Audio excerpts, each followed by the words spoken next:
Hi guys, welcome to my channel. My name is Natalia, and in today's video I'm going to share with you the steps that I took before pursuing entrepreneurship and going to be a full-time content creator. I went ahead and took some notes on my phone. We're going to go ahead and start with some finance goals that I wanted to reach before I took the plunge into quitting my 9-to-5. For those of you who don't know, I worked a 9-to-5 as a marketing manager. I worked a 9-to-5 for 2 years after I graduated college, and I worked 2 different jobs. I've always been a hard worker, but I knew that true to my heart, I always wanted to be an entrepreneur. I always had my social media channels, and I absolutely loved creating content and working with brands and getting all the shipments, and it's just like literally the most fun job in the world to me. It was my passion, and I just never quit it. I did it for 5 years before I went full-time. Let's go ahead and jump into it. So some of the finance goals that I wanted to reach before quitting my 9-to-5 included a savings goal.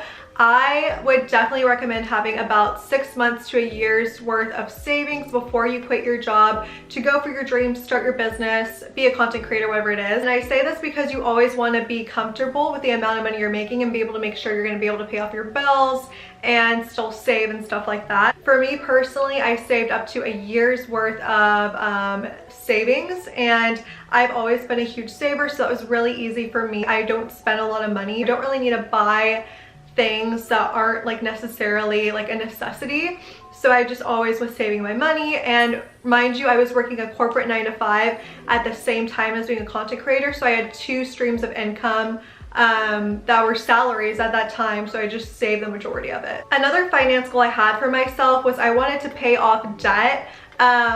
I knew that when I became an entrepreneur and when I pursued content creation full-time, that I would really want to have a minimum amount of debt. Me and my husband paid off his truck. I didn't have any credit card debt or student debt, so that was really nice. But if you do have those things, I would recommend to get rid of those before you do quit your 9-to-5 and pursue your dreams. I would also try to get rid of any car payments. So really the only bills I really wanted was like rent and like bill necessities, like your cell phone bill, your Wi-Fi, stuff like that. So if I can't afford it, I'm not gonna buy it. I am a huge investment nerd, and I really got into investments like probably around this time 2 years ago, and I decided that when I quit my 9-to-5 that I wouldn't have my 401k through my company anymore. So I was already establishing investment accounts while I was working my 9-to-5 that are beneficial to a entrepreneur. For instance, like a Roth IRA, there's money target date funds, I believe they're called, and you can like set your retirement date and when you want to retire by, stuff like that. I was already getting into investing in those accounts, so I have my accounts already set up for my retirement and my husband's retirement. I wanted to make that a huge priority before I quit my 9-to-5, that I already knew the basics of investing, which investment accounts to have as an entrepreneur. Definitely recommend doing your research on investment accounts for when you become an entrepreneur. You'll be able to invest into like a company's 401k anymore, but you can still have like your different investment accounts. I wanted to start a business bank account specifically for all my income that was coming in from like brand partnerships and clients.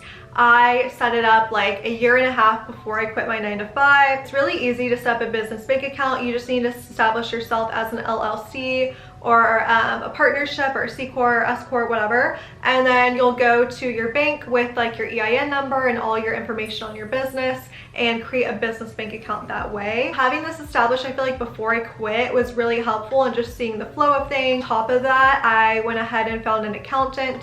So last year was the first year in 2021 that I did my taxes as a business owner. And so I filed, of course, with my corporation I was working for, and then I filed as a small business. I think doing it that way, like for the first time while working for another company, was very beneficial because it kind of showed me how it worked and stuff. And it's not like I was going to be thrown into the sharks this time, like doing my taxes this year. Maybe you're considering quitting your job and you want to know in terms of your finances if now is the best time. I know we are in like this looming recession. Making sure that your finances are good when you quit your job to pursue your dreams will definitely make it so much less of a headache and less stuff to worry about too. You may be wondering if there is a certain amount you should make each month before you quit. And the answer is yes. I think that you should set a goal for a certain amount of money you want to make each month before you quit. For me, I wanted to be making the same amount I was making for my full-time job or more. So I had like 6 to 7 months in a row where I was making way more than my full-time job, and I decided, you know what, everything's popping off right now. I feel like now is a good time. I'm getting paid double what I made at my full-time job, and if I'm getting paid double while I'm doing this part-time, I can't even imagine what I'd be making if I took this full-time. Definitely set a monetary goal of how much you want to make before you quit your 9 to 5. I would just set it at like what income you need to pay your bills. Like if you need a budget and see how much your bills cost and like how much your living expenses are, definitely do that. Once I created my budget and took a look at my bills, I decided how much I needed to make each month to be able to keep up with my lifestyle and of course help with the bills and stuff. I realized that I was making just the amount of money I needed and more. Plus, I always wanted to be able to invest in a retirement account, so I wanted to make sure that the amount I was making was also going to match up to the amount that I needed to save for retirement too. So how do you know when is the best time? Really, it comes down to a few different things. I would say your confidence level is extremely important. If you still feel like there's stuff that you need to learn in your 9 to 5 and you're not ready to really go full-time and trust yourself 100% yet, then definitely stay where you are. Don't feel like you need to switch and quit right away. I have a lot of people that come to me and they're like super inspired by my journey and how I did this for 5 years and quit, but I think a lot of people don't realize, like, I did this for 5 years before I was really comfortable quitting my 9 to 5 and pursuing this.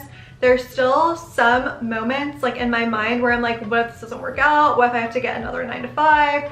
What if like, I don't know, I'm like making this much this month but not next month? And that's all totally normal, but at the same time, like, you really have to be confident in yourself because you're working for yourself at this point. How hard you work is a variable of how much you make, and so you are really like your own boss and you are like in control of your salary, you're in control of your life, your business, everything. Being an entrepreneur is a super disciplined lifestyle. You ultimately are going to have to be in control of everything and know when it's right to say yes, when it's right to say no, know when to put your head down and work, and you're gonna be working all the time. Like on my cake that I made on like my Instagram post, it said goodbye 9 to 6, hello 24/7, and that's so true. I will be working at 11 p.m. at night, I'll be working at 6 a.m., I'll be working on the weekends, like I'll be working everywhere and anywhere if I absolutely need to, because it's your business and it's your baby. At the end of the day, like, you are your own success as an entrepreneur and you basically dictate and create your life and how you want your life and your business to be. I started getting signs, I feel like, in my life too, where God was really telling me, like, go for it. Like, I will have your back. Felt like it was that time where God was telling me, go for it now.